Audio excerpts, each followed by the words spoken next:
All right, guys, Chef Brooks here. I've invited Leslie into the kitchen today to talk about seasoning food. You know, I know it's a big conversation piece because we're really restricted on how much sodium and fat and things like that we can use when we're seasoning. So show me different ways we can add flavor to a menu without adding to that salt.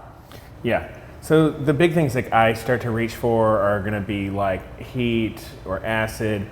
You know I mentioned the fat, and any kind of lipid, like even olive oil, is going to carry some flavor, but as well as like herbs and spices.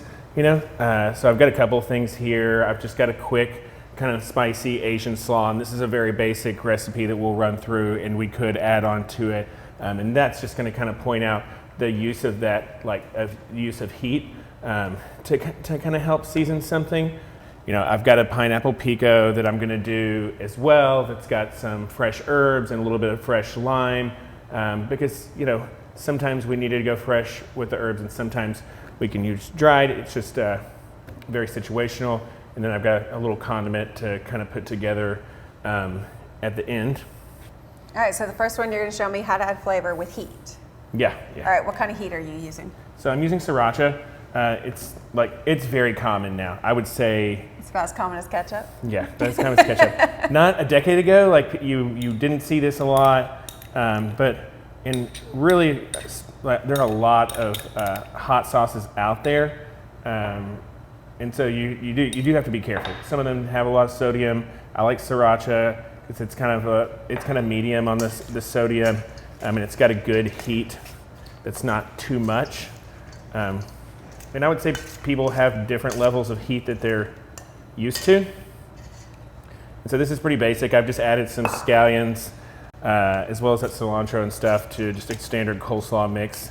And you could take this, you could add ginger to this, you could add sesame seed or sesame oil. I didn't add those two components because sometimes they're very strong flavors, ginger and sesame, so it just depends on your demographic, who you're kind of speaking to. Might be something that they would be interested in. A lot of times ginger can give just like a fresh punch of flavor. Sesame offers like a little bit of toastiness to kind of round things out. But there are people that find those flavors offensive. So I just kind of kept this guy pretty straightforward. And so this would just be like a spice element that I might have with another, as a side component to another dish.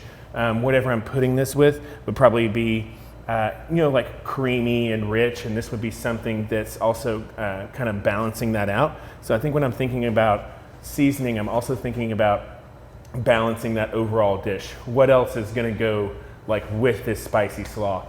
Is it some kind of creamy corn and Korean barbecue thing that I'm kind of balancing out with this component? Okay, so you're taking these flavors and thinking about how to use it in a kind of those complex flavor profiles, adding that spicy to a sweet or even a smoky, because I think to really bring out all those different. A lot of times when I'm thinking about seasoning, I'm not really thinking about adding salt every time. I'm really thinking about maybe the full flavor profile build, and I'm also thinking about other stuff like texture as well. So I get a nice good crunchy texture out of this, and all of those things I think kind of play into your perception of the seasoning of the whole dish. So I'm really glad you used the coleslaw. I think that's a really cool way to incorporate something that is not just iconic to American culture and some of our recipes, because you see it with barbecue and regional American flavors, but to be able to pull in those Asian flavors and take something familiar and give it a slight twist, something new.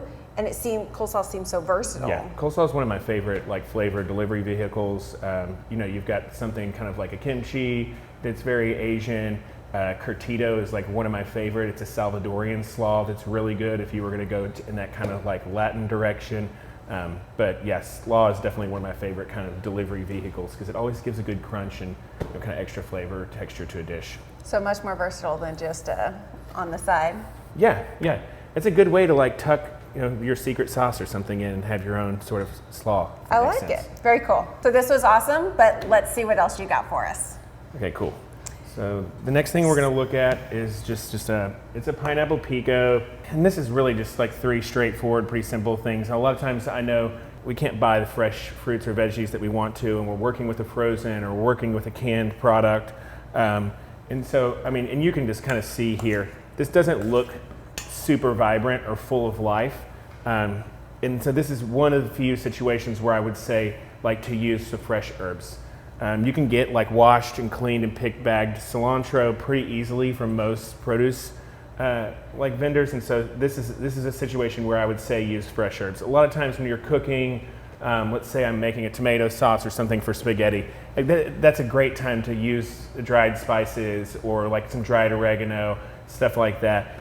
A lot of times in your fresh applications, so I would say like fruit salsas or pico like this, then you want to use fresh herbs, and that's kind of like where I like to cook with fresh herbs, but if I have to, I'm going to use fresh herbs, when I'm doing a cold application. If I'm doing something cooked, I'm more likely to lean into dried. Okay. No, that makes sense, because when I'm cooking at home, I never know when to use which. I mean, you can do either. You're just going to get just different flavors. I mean, so an example would be coriander, and coriander is the seed for cilantro, and when you take that seed off the plant, it smells like cilantro, and then after you dry it, it tastes like coriander. It's really wild. So then it tastes like Fruit Loops essentially afterwards. Interesting. But again, we're just like using a little bit of acid here.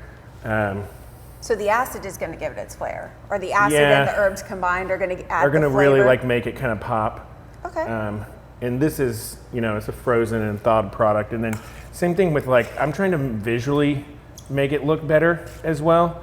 If you had time, you could maybe add a little bit more fresh diced red onion, but really, and that's the other thing too, when using like a canned or a frozen product and I'm trying to season it, a lot of times I'm really just trying to bring life back to it, if that makes sense. So giving it that fresh punch of acid, or like that bright, kind of the brightness from the cilantro, that kind of thing. No, I like that. And I like that you're doing a pineapple pico. It's very different than what we see. I mean, we see, out in restaurants, we see the mango, we see, normal pico, but to use the pineapple is really cool, because now you're pulling a more traditional island flavor that's probably a little bit easier to get your hands on than mango. Yeah. So that's really cool to see. And again, I would use this in a dish, just kind of like the slaw, I'm wanting to balance out probably some richness of some sort. So, maybe over some kind of barbecue nachos, maybe on a burger, but yeah, I would be using this to again try to balance out that whole dish. Oh, okay, all right. So what's next? We're just going to put together a pretty simple condiment here. It's a tonkatsu, or it's a different style of barbecue sauce. And this is just kind of using. Being all careful here. Yeah, and so. Sometimes, the way to create flavor is just a lot of condiments. No, I mean, because that's usually the easiest way in school is to add flavor, because the product comes in the way it is. So how do we add that flavor? So this is awesome to see it now as a sauce. So this is a Tonkatsu sauce, which is essentially a Japanese style barbecue sauce, and this is a very basic one. Sometimes you'll see some allspice or something in it, but we've just done ketchup, Worcestershire, a little bit of apple cider vinegar. Again, could be rice wine vinegar if that's something you were able to get. Soy sauce, a little mustard, a little garlic powder, and sugar. And so, I mean, you're really, you've got some sweetness in the ketchup.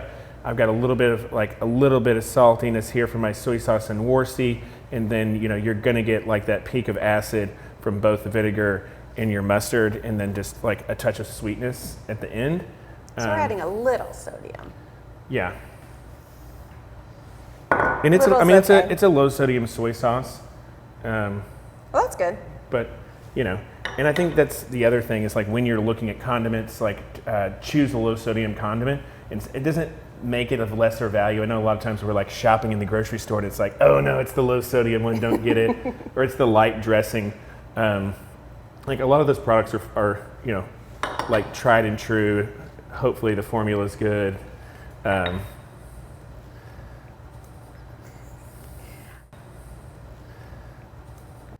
But this is just something that you can whisk together. And I would say that's a great way to bring different flavors to menus, or just, and I think you and I have been talking about like different condiments Yes. a lot recently. So, I mean, like, they're not all here in the United States. Definitely get outside of that. You know, there's different bulgogi, like Korean barbecue. This tonkatsu is another way to go. And some of these will really kind of like transcend flavor profiles. So the tonkatsu is Japanese, but maybe I could use it in any other kind of Pacific-y, California, Hawaii, kind of that realm of cuisine. Ooh, that's great, because I mean, like you did with the pineapple earlier, we're really bringing in so many different flavor complexities from everywhere, and really getting that mashup in, adding different global cuisines together. So I think this is really cool. So with a sauce like this, what is it best paired with? I mean, it could be a lot. It could be a lot of things. Like I could really, typically tonkatsu is a dipping sauce for like breaded items. So typically it's a pork cutlet or chicken. But that's not to say that you couldn't toss some ribs in it or go in a lot of other, go in another direction. I think it could be, So like let's say a sliced beef or like a shaved steak. Oh yeah. Be really good for that. Yeah. Oh, I mean, cool. you could do shaved steak in this tonkatsu sauce, and you could do like the spicy slaw that we kind of talked about before, and then we've got some sort of kind of Japanese sliced steak sandwich or wrap, kind of however you want to treat it. But No, that's great, because now I'm starting to think about this with in like a chicken and rice bowl with veggies. I think it'll really pair well with that, and yeah. just those flavor complexities will be really fun on menu, and add something new that kids are not. It's not an everyday item on menu in schools, especially. But that's the thing, is restaurants are maybe quite like familiar. using some of the traditional condiments to make something that's a little bit outside the box. And I think the great thing with doing some of this is like it's an educational piece to kids. A lot of times I feel like if someone hasn't seen something, you get two reactions. It's either like, I'm not going to eat it, or like, oh, that's really cool, I'm immediately interested in it. So I'm hoping for reaction number two. But I think everybody's always hoping for that. Yeah, but I do think that there's an educational piece to some of this, with kids, that sodium isn't always what you need to add to your diet. Maybe it's just a vinaigrette for that salad that you need or whatever. No, that's really cool. So you've shown us 3 really cool ways to add flavor. Three recipes essentially, simple recipes to add flavor, and it's using acid, it's using heat, it's using herbs and spices. And so I mean, this is really cool, and it's going to really help people use this across their menu to bring in different global cuisines and something new and exciting for the kids, especially as they're coming back into school. I think they're going to be really excited with all the things they're going to see. Yeah, and I mean, if you're not using as much of the heat, like I know sometimes kids are sensitive to that, but like even really in my personal life, like my almost always response is to reach for lemon juice. And I know you're not going to have fresh lemon juice, but before you add salt, just add a little bit of acid and see what you think. And I think it'll really change your perspective on using salt as a seasoning. I think all of that is really awesome ways to add flavor. So thank you so much, Chef. I think these are awesome, and I can't wait to see some more things you do with all of these later on. Cool. Awesome.